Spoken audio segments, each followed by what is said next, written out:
자, 이제 챕터 9 강제 근로금지, 폭행금지, 공민권 행사 보장 관련해서 살펴보시겠는데요. 요게 이제 지금은 크게 막 문제되지 않습니다. 이거 법조문만 보셔도 될 정도로 지금은 쟁점이나 또 이슈가 사실은 없어요. 그래서 이런 게 있다 정도 한번 봐주시면 되겠습니다. 다만 강제근로 금지 요거 관련된 뭐 의의나 이런 것들은 한번 읽어보시고요. 법조문에 있으니까요. 관련 문제 한번 보시면 되겠습니다. 관련 문제 보시면 이 강제근로가 만약에 근로자의 퇴직 자유를 만약 제약한다. 그럴 때 이제 요게 써먹히는 거예요. 저 퇴직할게요라고 하니까 과도한 어떤 책임을 묻던가 안 돼, 퇴직하지 마. 너 일 마무리 다 하고 가야 돼. 억지로 강제로 이제 일 시킨단 말이에요. 이럴 때 이제 강제 근로 금지가 문제되는 것입니다. 이게 실무상으로는 적지 않게 문제가 많이 됩니다. 그 다음에 연수비 반환 약정. 요거는요. 지금 여기 강제근로금지가 아니라 별도로 연수비 반환 약정 파트가 따로 있어요. 이게 위약예정 금지랑 관련이 있는 거거든요. 그런데 이런 위약예정 금지 관련돼서 연수비 반환 약정을 배울 텐데, 아니 글쎄, 연수비 반환 약정이 이게 그 근로자를 제약하는 어떤 수단으로서 적용할 경우 그것은 달리 표현하면 보시는 것처럼 강제 근로 금지 규정 위반되는 것입니다. 따라서 연수위 반환 약정은 위약 예정 금지뿐만 아니라 강제 근로 금지하고도 관련이 있다. 이렇게 생각하시면 되겠습니다. 그래서 실제로 2년 전쯤인가 로스쿨 변시에 이 연수위 반환 약정 문제가 나왔어요. 나왔는데 제가 아는 지인이 연수위 반환 이제 로스쿨은 그 변시에서 노동법 그렇게 중요하게 안 배우잖아요. 그러니까 대충 날림으로 공부하고 있고 있다가 그냥 생각나는 게 강제 근로 금지 이게 생각나가지고 위약예정 금지 거의 쓰지도 않고 이 강제 근로 금지 뭐 쓸 것도 없잖아요. 보니까 여기 이 강제 근로 금지 가지고 썼어요. 근데 뭐 노무사 시험 같으면 완전 꽈락을 면치 못할 텐데 결국 붙었습니다. 붙어 지금 변호사 생활 잘하고 있어요. 아무튼 그 통하긴 한다는 얘기예요. 연수입 반환 약정 이것도 이게 강제될 경우에 강제 근로 금지가 금지 규정 위반이 될 수가 있다. 이렇게 보시면 되겠습니다. 그다음에 금전적 수단 매개로 하는 강제 근로 이런 것들이 있습니다. 근로계약 불이행에 대한 위약금 손해배상 예정. 이게 위약 이제 이제 벌로서 이제 근로하게끔 하는 것 이런 것들 강제 근로가 되는 것이죠. 전차금 상계 미리 빌린 돈을 이제 사용 그 근로자가 미리 돈이 비급하게 필요하니까 미리 사용자에 빌려 가지고 돈을 갚아야 되는데 갚을 수단이 없으니까 사용자가 그 사장님이 한 얘기가 너 그 몸으로 때워 일로 해 이렇게 하는 것입니다. 원래 이 사람 근로자 되려고 하는 마음이 없었어요. 그냥 돈 좀 빌리려고 한 거였거든요. 돈 갚지 못하니까 사용자가 너 그럴 거면 우리 집에 와서 일이나 해. 너 근로자가 돼. 이렇게 하는 거. 이거 강제 근로이거든요. 그래서 금지된다 이렇게 보시면 되겠습니다. 강제 저금 요게 이제 옛날에 우리 그 구로공단이나 이렇게 상경한 우리 젊은 우리 그 형 누나들이 강제로 이 저축하게끔 강요받던 시절이 있었어요. 그래서 거기에 나온 이자 같은 거 사용자가 가져가는 이런 경우가 있었습니다. 이거 금지하게끔 하려고 만든 규정이 되겠습니다. 옛날 얘기죠. 지금은 이제 외국인 근로자한테 이런 강제 저금이 있어요. 따라서 요런 것들은 지금 문제화하면은 문제될 수도 있는 여지는 있습니다. 그 다음에 뭐 당연하게 미성년자는 특별하게 보호합니다. 미성년자 강제근로 금지시키고 있어서 특히나 이제 특히 연예인인 미성년자 많잖아요. 아이들 아역 배우 같은 경우 많잖아요. 이런 아역 배우 근무하고 쉬는데 억지로 근무시키는 거 안 됩니다. 그런 계약 체결했다 하더라도 안 돼요. 따라서 그런 부분들이 있으면 미성년자는 강제 근로 금지시키는 거 이런 규정들이 특별하게 마련되어 있다라는 것입니다. 사인인 보너스 전속 근무 약정 요거는 이제 위약 예정 금지 할 때 별도 다시 한번 배울 거예요. 이제 이게 바로 연수위 반환 약정, 그다음에 사인인 보너스 전속 근무 약정 거의 뭐 패턴이 비슷합니다. 다 위약 예정 금지 파트에서 이제 세부적으로 상세하게 논의할 텐데요. 그럼에도 불구하고 이런 사인인 보너스 전수근무 약정이 바로 만약에 그런 사인인 보너스가 뭐냐 어떤 사인 이 계약을 체결함으로써 받는 어떤 금전적 대가예요. 그거는 뭡니까? 우리한테 와주셔서 감사합니다 이런 건데요. 우리한테 와서 사인인 보너스 챙긴 다음에 곧 뭐 얼마 안 있다가 그냥 나 그만두겠습니다 이렇게 하는 거 있잖아요. 이랬을 경우에 그게 어딨어? 너는 안 돼. 일해야 돼. 이렇게 하는 부분이 강제 근로 금지하고 또 관련이 있단 말입니다. 그래서 그 부분도 그 강제 근로 사인인 보너스 전속 근무 약정 상세히 배울 텐데요. 그때 강제 근로 금지하고도 관련이 있는 것이구나 이렇게 생각하시면 되겠습니다. 충분합니다. 위반의 효과로서 5년 이하의 징역 또는 5천만 원 이하의 벌금에 처한다. 종래 여기 5년 이하의 징역 또는 이게 3천만 원 이하의 벌금이었었어요. 그런데 이거 좀 맞추기 위해서 2017년도 11월 달 법 개정 통해 가지고 다 5천만 원으로 맞췄습니다. 이 근기법 107조 이거 규정 개정됐어요. 그래서 이거 한번 보시면 되겠습니다. 자, 폭행 금지. 요즘 뭐 폭행하는 사람 있으면 안 되죠. 폭행하면은 바로 근기법 위반으로 걸리게 되는 것입니다. 문제는 이제 근로자 상호간 폭행 이런 경우가 이제 종종 나타나는 것이죠. 근로자 상호간 폭행은 근기법 제7조 위반은 아니다라는 것입니다. 이 근기법 제7조는 사용자가 근로자 폭행하는 것을 말하는 것이에요. 따라서 뭐 이런 근기법 위반은 아니지만 그래도 근로자 상호간에 폭행한 것에 대해서 어떤 지휘 감독 책임이 있기 때문에 사용자는 사용자 책임, 즉 민법상 사용자 책임을 질 수 있게 되는 것이고 판례상으로도 인정된 사례가 있습니다. 중간에 족구 대회 하다가 이제 다툼이 생겼을 경우 그 다툼이 생겨가지고 서로 이제 폭력행위 일어나서 다쳤단 말이에요. 이때 사용자 책임을 인정한 예가 있습니다. 위반의 효과 마찬가지로 이 5년 이하의 징역, 5천만 원 이하의 벌금 굉장히 센 축에 속합니다.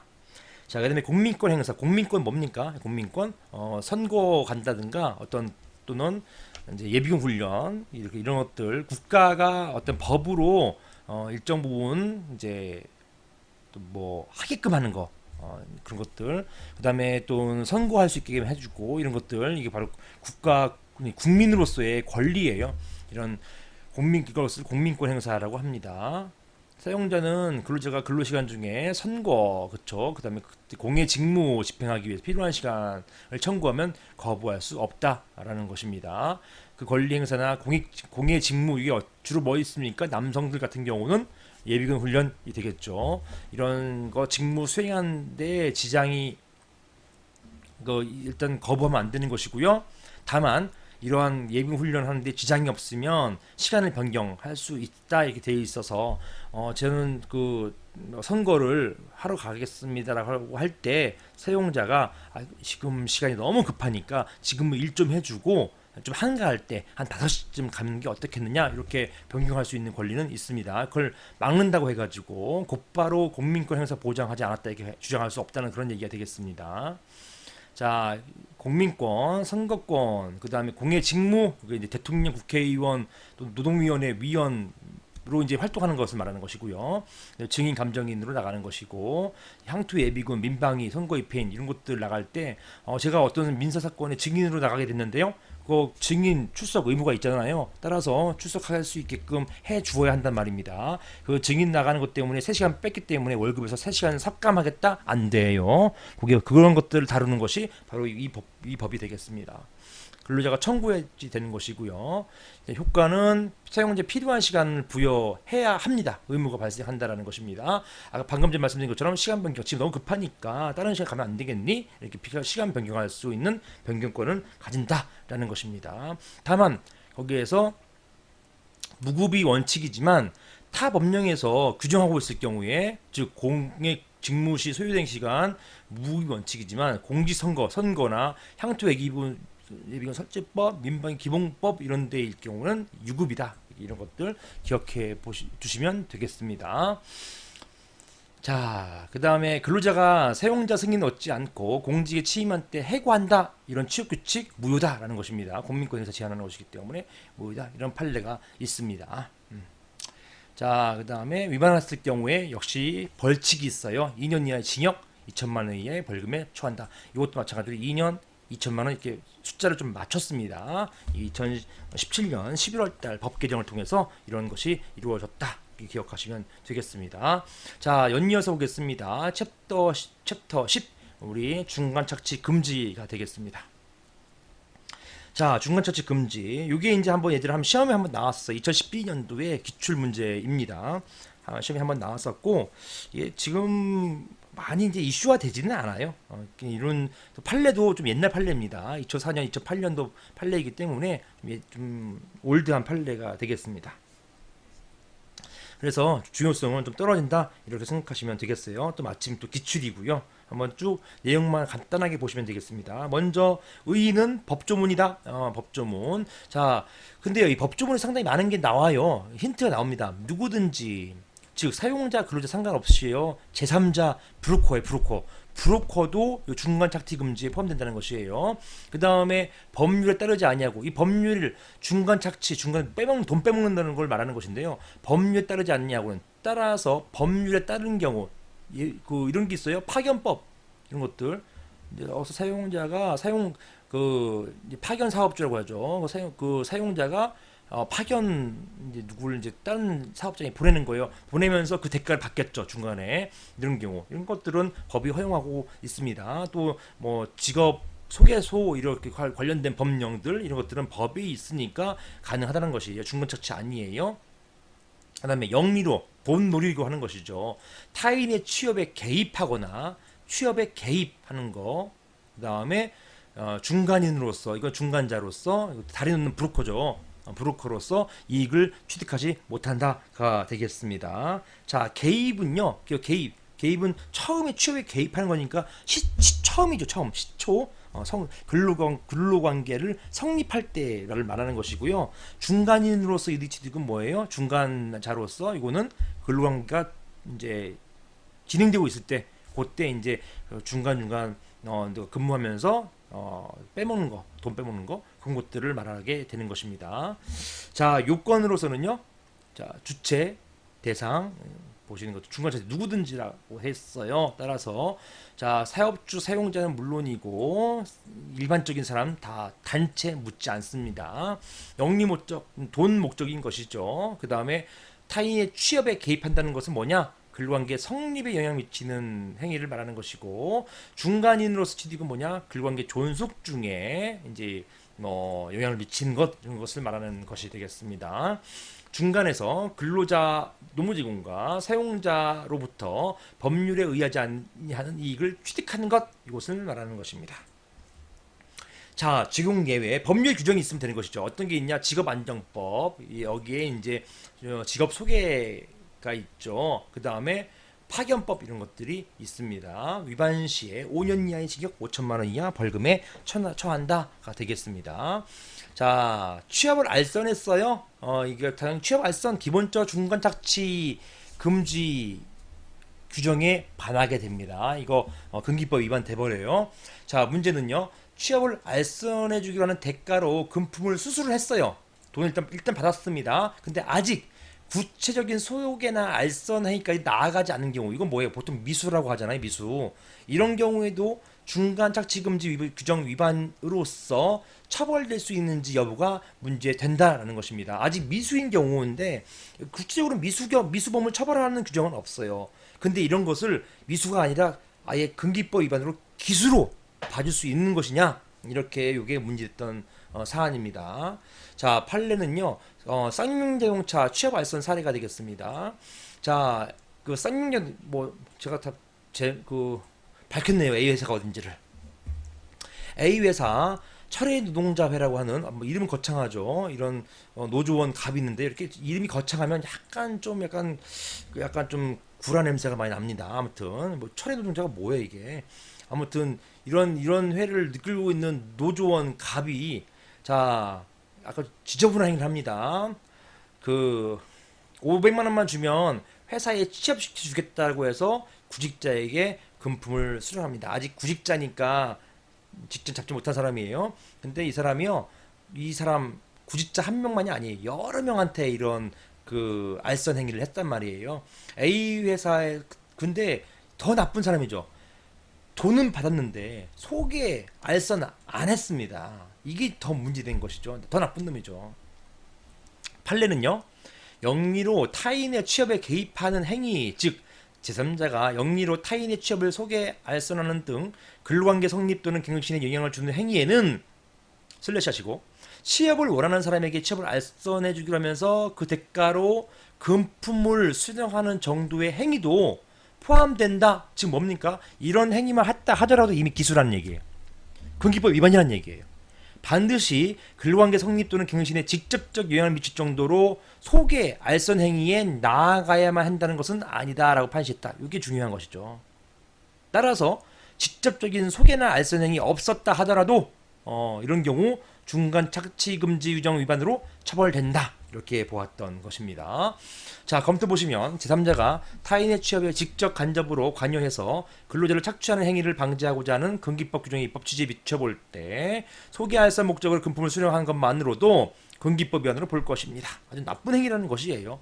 굳이 근로관계 성립 등신에 직접적인 영향을 미칠 정도로 구체적인 소개 알선에까지 나아가야 하는 것은 아니다. 이렇게 검토 의견 냈습니다. 자, 여기까지 보시고, 자, 그 다음 연이어서 군등대우 원칙까지 보겠습니다.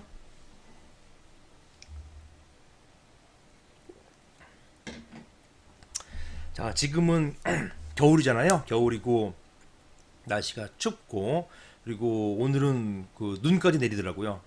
그럴 때 여러분들 건강도 유의하시고, 또 눈 내리는 그 날이라 해가지고 또 감성적으로 흐르지 마시고, 그렇습니다. 저는 그 저 고시 때부터 그랬었어요. 컨디션 안 좋고 그러면요, 아예 사우나 갔습니다. 여러분 신림동 계시는 분들은 거기 그 사우나 합기업학원 옆에 있는데 그쪽에 사우나 있는 거 아실 거예요. 거기 사우나 저는 그때부터 다녔었거든요. 그 10년이 훨씬 넘었죠. 그 사우나 가서 몸이 피곤하고 머리도 띵하고 그럴 때 사우나 가서 참 그 뜨거운 물에서 땀 빼고 찬물에 딱 들어가서 머리 식히는 거, 그게 굉장히 좋더라고요. 또 갔다 와서는 또 개운하기도 하고 또 잠도 잘 오고 잡생각도 없어지고 그런 거가 있기 때문에 그런 안 좀 약간 몸이 찌뿌둥하고 집중 안 되는 그 흐름을 깨는 게 굉장히 중요합니다. 그런 것들 좋고, 지금 그 이후로 저도 지금도 저 사우나 같은 데 가면은 가서 생각을 정리하는 걸 많이 해요. 앉아서 땀 빼면서 멍하니 있을 수는 없잖아요. 그러면서 이제 관련된 여러 가지 사건들, 또 그다음에 앞으로의 계획, 이런 생각도 좀 자주 합니다. 그게 저한테는 상당히 리프레시 되고, 그리고 저한테는 여러 가지로 좋을 것 같아요. 그래서 약간 안 좋은 흐름이나 자꾸 매몰되는 그런 감정, 이것들은 빨리 과감하게 끊어버리는 게 필요하다라는 것입니다. 그래서 제가 누차 항상 말씀드리지만 피곤하면 잘하는 것이에요. 빨리 가서 주무시고 빨리 그 흐름을 끊어버리시고 그렇게 해야 되는 것인데, 자꾸 밤에 늦게 자기 시작하고 이렇게 나는 야행성이에요. 다 제가 볼 때는 야행성인 분들이 실제 야행성은 거의 안 계신 것 같아요. 그냥 아침에 늦게 일어나니까 그 당연하게 잠이 이제 늦게 자게 되는 것일 뿐이고요. 그 밤에는 이 활력이 떨어지고 뇌가 떨어지기 때문에, 그 뇌과학자들 이미 나와 있는 얘기예요. 뭐 제가 만든 얘기가 아니라 약 9시부터 밤 9시부터 10시 사이, 그때부터는 뇌의 활동성이 급격하게 떨어집니다. 그 이후부터는 여러분이 아무리 암기한다 해가지고 암기 잘 안 돼요. 오히려 잡생각만 들어옵니다. 막 상상의 나래, 또 좌절, 또 너무 지나친 뭐 긍정적인 생각들, 그거 다 좋지 않습니다. 따라서 9시나 10시 되면요, 옆에서 열심히 공부하는 척하는 사람들이 많다 하더라도 딱 접으세요. 접고 나가서서 이제 뭐 그때 이제 친구들하고 간단히 마무리를 대화하면서 스터디하면서 마무리 지으셔도 좋고요. 아니면 집에 돌아가셔가지고 쉬시는 게 필요합니다. 그리고 아침에 좀 일찍 일어나세요. 6시나 7시쯤 일어나셔가지고 아침에 좀 낮잠, 아침에 식사하시고 졸리시면은 조금 한 30분 1시간 정도 엎드려가지고 주무시는 한이 있다 하더라도 아침에 집중해서 공부하시는 거, 그게 상당히 좋습니다. 그게 제가 공부해서 아주 좋은 결과 났을 때, 제가 지나친 야행성이었거든요. 엄청나게 뭐 새벽 2시 이전에 잠도 안 자던 사람이었는데 그렇게 하다 보니까 공부 기간이 너무 길어졌어요. 결코 좋지 않았습니다. 공부 기간 길어지는 거 여러분들 원치 않으시잖아요. 차라리 맑은 정신으로 공부하는 게 되게 필요해서 거의 수험 시간 8년 동안에 7년 동안 맨날 실패하다가 막판에 패턴을 확 바꿔버렸어요. 새벽 5시에 일어나기 시작했습니다. 그거 1년 사이에 다 2차 붙어버리는 상황이 생겨버렸어요. 그만큼 그게 시간을 효율적으로 보낼 수 있었다라는 것이 되겠습니다. 뭐 어떤 분은 혹자는 뭐 7년 동안 공부했으니까 막 8년에 붙은 거 아니에요? 뭐 그런 상황이었으면은 제가 이미 그 한 3, 4년 차 때 붙었어야죠. 근데 안 되더라고요. 계속 그런 안 좋은 패턴의 공부 방식을 취해버리니까 늦어지더라고요. 근데 패턴을 바꿔버리니까 굉장히 좋은 결과가 금방 올 수 있었습니다. 자, 균등대우 원칙 챕터 11입니다. 균등대우 원칙. 요게요, 2017년도에 사실 기출이 됐죠. 기간제 근로자가 정규직 근로자로 전환되면서 그 처우가요, 이제 기존에 있던 정규직 근로자들하고 차별이 된단 말입니다. 이런 경우에 이제 뭐 여러분 다 아시겠지만 이런 경우에 그 기란법상의 차별 시정을 구할 수 있는지 신청할 수 있는지 이런 쟁점이 하나 있는 것이고요. 결론적으로 볼 때는 안 돼요. 이건 차별 시정은 전환제 기간제가에서 이제 정규직으로 전환된 근로자는 안 됩니다. 그럼 안 되면은 차별 시정을 이제 하려면 나 차별 있습니다. 균등 대우 해주세요라고 주장할 수밖에 없고요. 그것이 뭡니까? 바로 근기법상의 균등 대우 원칙 주장하는 내용이 바로 이것이고요. 챕터 11을 그냥 여러분 쓰시면 됐던 사례입니다. 그리고 이제 그 한번 모의고사 때 다 풀어봤던 약수령 대비해서 풀어봤던 것들입니다. 제 케이스집에 다 나와 있어요. 그것만 잘 보셨던 분들은 무난하게 쓰셨다고 생각이 됩니다. 자, 균등대의 원칙, 의 보시는 것처럼 뭐 법조문 쓰시면 되고요. 자, 차별 처우하면 안 된다는 것을 명시하고 있고요. 여기에 차별의 대상은 성별, 국적, 신앙, 사회, 신분 이런 것들인데 이것들은 다 예시적이다. 이런 말 써주시는 거죠. 예시적이다. 자, 차별금지 영역은 무엇이냐? 금지 영역은 자 근로 조건이 되는 것입니다. 자, 근로 조건이기 때문에 채용 전 단계 이거 안 돼요. 이건 아닙니다. 근로 조건에 대한 것이입니다. 자, 이 근로 조건에는 임금, 근로시간, 승진, 배치, 복리, 후생 등 근관계 유지를 전제를 하는 것과 그다음에 정년, 해고 등 종료를 전제를 하는 것 모두 포함한다. 이런 것들 써주셔야 되는 것이죠. 그럼에도 불구하고 모집 채용은 근기법 6조 위반 자체는 아니에요. 물론 이것도 차별은 차별이죠. 하지만 이런 거 차별은 기단법이나 특별법에서 다루고 있어요. 남녀 고평법이나 또 이제 기단법 이런 데서 이제 특히 남녀 고평법에서 다루고 있죠. 남녀 고평법에서 이런 모집 채용 단계에서 차별하지 말게끔 하는 것 이런 게 있습니다. 이런 게 있지만 근로기준법은 명문으로 근로 조건에 대해서 차별 두지 말라고 했기 때문에 모집이나 채용, 이 근로관계 전에 체계 근로계약 맺기 전에 요거는 근로 조건에 관련된 차별이 아니잖아요. 모집과 채용에 대한 이제 차별이기 때문에 이것들은 근로기준법이 규율하고 있는 대상이 아닙니다. 이것만 유의하시면 되겠어요.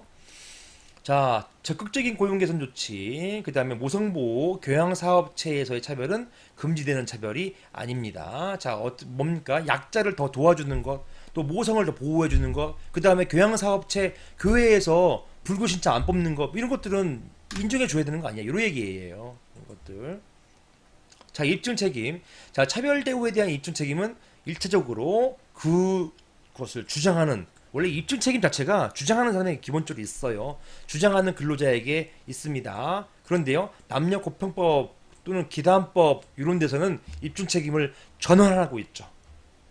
그래서 입증 책임이 근로자가 아니라 사용자에게 있습니다. 사용자의 입증 책임을 명문으로 규정해서 이걸 입증 책임을 전환하고 있습니다. 자, 남녀 고평법 요게 여러분 시험범위는 아니잖아요. 시험범위 아닌데요. 여러분 시험범위 아님에도 불구하고 제가 이걸 쓴 이유는 뭐냐? 여러분 2017년 같은 시험에서 그거예요. 자, 분명히 이 쟁점은 균등대우 원칙 관련된 쟁점이에요. 그런데요, 균등대우 원칙을 가지고 쓰려면요, 요 서브에 요 반쪽짜리 요거밖에 못 쓴단 말이에요. 이래가지고 답안이 안 나오잖아요. 따라서 어떻게 합니까? 이런 쟁점들을 쭉 써주시는 거예요. 이게 비록 금기법상의 근대용 원칙은 아니지만 이런 판례가 있다. 판례 거론 같은 경우 충분히 가능하단 말입니다.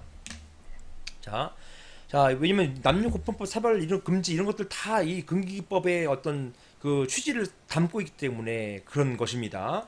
자, 그래서 이런 것들을 써주시면 참 좋았던 것이죠. 그리고 이제 보시는 것처럼 의 남녀 고편법 이런 규정이 있고요. 남녀 고편법 차별이란다는 것은 사업주가 성별, 혼인, 가족상의 지위, 임신, 출산 이런 등 합리적인 이유 없이 채용, 여기 채용이라고 써 있잖아요. 네, 근로 조건을 이제 달리하는 등 어떤 차별이 있는 경우를 말하는 것입니다. 자, 내용은요. 동일가치, 동일임금의 원칙. 주로 이제 판례가 여기에 몰려 있어요. 동일가치 노동, 동일임금의 원칙 관련된 부분이 되겠습니다. 그 임금 외에 근로조건 차별하면 안 된다. 즉, 모집 채용, 임금 위에 금품, 그다음에 교육 배치, 승진에 차별되면 안 되는 것이고요. 남녀 차별이기 때문에 남자는 승진 빨리 하고 여자는 승진 늦게 하고 안 되는 것이에요. 자, 정년 퇴직하고 남자는 정년 길게 잡고요. 여성은 정년 빠른 정년 그래서 이제 일찍 이제 정년 퇴직하게 만드는 것 안 된다는 얘기입니다. 해고의 기준도 달라서는 안 된다는 것이에요. 입증 책임, 세공자 입증 책임 명문으로 규정하고 있습니다. 그리고 이러한 남녀 고용법상의 차별은요. 자, 노동위원회에서 구제 신청하는 게 아니에요. 이거는 국가인권위원회에 구제 신청합니다. 자, 그다음에 기단법상, 그다음에 파기환법상 차별금지 이런 것들은요. 이런 것들은 노동위원회에서 시정 신청하고요. 제가 노동위원회 차별시정 그 위원입니다. 차별시정위원으로서 근무하고 있어요. 자, 기단법, 그다음 파견법상 차별금지. 자, 기단법, 파견법은요, 기간제 단기간 파견 근로자임을 이유로 해서, 즉 고용 형태를 이유로 해가지고 차별하는 것 금지하고 있다는 것이에요. 따라서 여러분 잊지 마셔야 될 게 기간제 근로자가 정규직, 기간제가 아닌 다른 사람하고의 차별을 주장하는 것이지 기간제 근로자가 정규직으로 전환됐어요. 전환됐을 때 그 차별을 있다. 요거는 여기 말하는 이 차별이 아니란 말입니다. 그래서 금년 그 2017년도 시험 문제 푸실 때 이 기단법상 차별 금지 요거 가지고 쭉 쓰신 분들은 이제 관련이 아주 없는 건 아니지만 경우에 따라서 채점위원이 이거 그냥 싹 점수 다 거버릴 수 있습니다. 이거는 논점 일탈이다. 지금 이거 묻고 있는 게 아닌데 이거 다 써버렸다. 이렇게 볼 수가 있습니다. 이런 여지가 있어요. 자, 이러한 기단법과 파견법상의 차별은요, 노동위원회에 통한 시정 절차 이제를 받습니다. 그래서 이제 여기 노동위원회를 통해서 시정 구제 신청을 하고요, 시정하도록 하고 있습니다. 입증 책임 말씀드린 거 마찬가지로 사용자가 입증 책임을 진다라는 것이고요. 만약에 조정 성립되면요, 이거 재판상 화해, 즉 뭡니까? 재판상 화해 효력은 궁극적으로요 대법원 확정 판결과 똑같다고 보시면 돼요. 밑에 쓰세요. 재판상 화해 이퀄 똑같다. 대법원 확정 판결 이렇게 보시면 되겠습니다. 강력한 것입니다. 자, 이런 시장명령에 위반했을 경우 과태료 1억 원 과태료 1억 원 이하 굉장히 센 겁니다. 과태료 부과할 수 있게 해놓고 있습니다. 자, 차별금지 위반의 효과 사법상으로 무효예요. 무효입니다. 이런 차별금지 규정은 당연히 강행 규정이죠. 평등권, 헌법상 가치를 위반하는 것이기 때문에 이것은 사법상 무효가 되는 것입니다. 그 다음에 사용자의 균등 대우 의무가 발생하는 것이고요. 그 다음에 사용자에게 불법행위에 의한 손해배상 청구 가능합니다. 특히 이런 차별 대우로 인해서 내가 정신적 피해를 봤다 이런 경우에는 위자료 청구할 수 있게 되는 것입니다. 자, 물론 손해배상에는 위자료만이 아니라 어떤 적극적인 손해 종류가 다양해요. 나중에 이제 또 배울 것입니다. 그러면 거기에서 위자료는 특히 정신적 피해에 따른 위자료 청구할 수 있다는 것입니다. 물론 청구할 수 있다는 것이지 뭐 반드시 청구한다는 것은 아니에요. 자, 그 다음에 판례가요, 이렇게 동일가치 노동과 동일임금 원칙, 누구와? 남과 여. 이렇게 보고 있는 것입니다. 남과 여의 동일가치 노동, 동일임금 원칙을 이제 판시하고 있습니다. 자, 남녀 고용평등법, 남녀 고편법입니다. 제가 뭐 느리기도 하고 줄이기도 하고 그랬어요. 법 규정을 법명을요. 여러분 그거 이해하시고 보시면 좋겠습니다.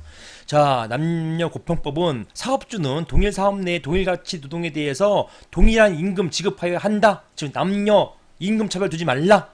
이런 얘기입니다. 자, 이게 문제된 게 그 동일가치 노동의 의미가 무엇이냐, 그 다음에 동일가치 노동인지 여부에 대한 판단 기준이 무엇이냐, 요걸 밝힌 거가 바로 이 평택 타일 제조공장 사례가 되겠어요.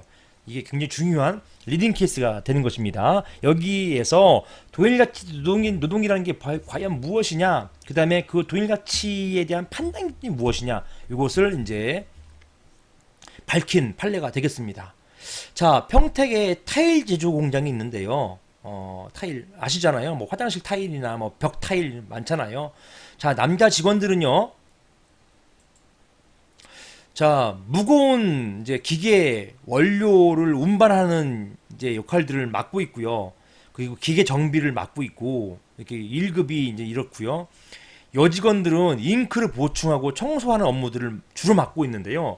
이런 1급에서 제가 여기 두진 않았지만 1급에 있어서 약 2,000원 정도의 차이가 있습니다. 차이를 둡니다. 여직원들이요. 아니 왜 남직원하고 여직원하고 근무 연한이나 그렇게 이제 뭐 같이 입사했고 했는데 왜 이렇게 차별을 두느냐? 왜 남직원하고 여직원하고 차별을 두느냐? 금액이 있어서 이렇게 돼 가지고 이제 근기법 위반으로 죄송합니다. 남녀 고평법 위반으로 이제 고소합니다. 고소하고 검사가 혐의 인정해 가지고 기소하고요. 그런데요. 원심은 무죄 판결 내렸어요. 그 이유는 남자는 무거운 기계 운반 그 기계 다루고 원료 운반하고 무거운 원료 운반하고 이런 업무를 하는데 반해서 여직원은 고작 잉크 보충하는 거 이런 업무기 때문에 동일 가치가 아니다. 동일 가치, 동일 노동이 아니다. 이렇게 봤습니다. 따라서 여기에 있어서 차별두는 것 정당하다. 이렇게 봤던 것인데요. 판례는요. 대법원 판례는 파기합니다. 파기환송하고 요거는 남녀 고평법 위반이다. 즉 동일 가치, 동일 노동임에도 불구하고 차별을 두었다. 따라서 유죄다. 이런 판결을 내렸던 것입니다. 판례는 자, 타일 제조 공장에서 남녀 간 임금에 있어서 차별이 금지된 차별인지 여부가 문제된 사안에서 첫 번째, 자, 동일가치 노동의 의미 관련해서 나머지 이 부분은 이제 암기해 두시면 되겠어요. 자, 동일가치 노동이라는 것은 비교되는 남녀 간의 노동이 본질적으로 동일한 가치가 있다고 인정되는 노동에 해당되는 것이다. 자, 본질적인 부분에 있어서 본질적인 부분에 있어서 동일한 가치가 인정되는 노동. 따라서 남자가 이 타일 공장에서 무거운 기계 운반하는 거나 이 거기에 있어서 잉크를 보충하는 거나 이거 동질적 가치를 갖는다는 얘기예요. 동일한 가치, 본질적으로 동일한 가치다. 이렇게 보았던 것입니다. 이 판단 기준은 무엇이냐? 이 동일한 가치 노동인지 여부는 자, 두 문자로 기, 노, 책, 작입니다. 기술, 노력, 책임, 작업 조건 등의 기준을 종합적으로 고려해서 판단하여야 한다. 이렇게 보았습니다. 기, 노, 책, 작, 기술, 노력, 책임, 작업 조건 이런 것들을 종합 고려해서 판단한다. 이것이 기준이 되겠습니다. 검토. 자, 동일가치 노동에 대한 판단 기준은 일률적 판단할 수 없다. 여러 사정, 특히 기, 노, 책, 작, 이제 종합적으로 고려하여야 한다라는 것입니다. 여기 기술은 객관적 수준, 노력은 노동 강도, 책임은 지급 의존도, 작업 조건은 물리적 작업 환경, 이렇게 이런 것들을 말하는 것입니다. 이렇게 이제 판시한 내용 중에 이런 부분이 들어가 있습니다. 제가 이것을 검토로 뺐습니다. 한번 눈여겨 보시면 되겠습니다. 일단 남녀 고평법은 직접적으로 시험 범위 대상은 되지 않기 때문에 그럼 간단하게 이런 거 한번 보시면 되겠어요. 기능책자 이렇게 몇 가지만 동일가치 노동의 의미, 동일가치에 대한 판단 기준 이런 정도만 여러분께서 알고 가시면 되겠습니다. 나머지 자, 교환 직종 정년, 아까 정년도 차별하면 안 되는 것이잖아요. 자, 교환 직종의 정년을 43제로 정하고 있는 한국전기통상공사의 취업규칙, 이 합리적인 이유 없이 여성 근로자들로 하여금 조기 퇴직하도록 하는 것을 말하는 것이냐가 문제되는 것입니다. 물론 여기 직종에는 남자가 포함됐었어요. 남자가 근데 극히 일부입니다. 남자가 3명밖에 포함 안 됐고 대부분 뭐 이제 몇백 명이 넘는 그런 분들이 다 여성이었기 때문에 이것은 곧 여성과 남성의 차별이 아니냐 이렇게 이제 주장을 했다는 것이에요. 물론 이제 사용자 입장에서는 이게 왜 남녀 차별이냐? 지금 이 그 전기통신공사의 취업 규칙에는 적용받는 사람은 남자도 있지 않느냐? 그 3명 남자가 있지 않느냐라고 해서 이제 항변을 했습니다만은 받아들여지지는 않았습니다.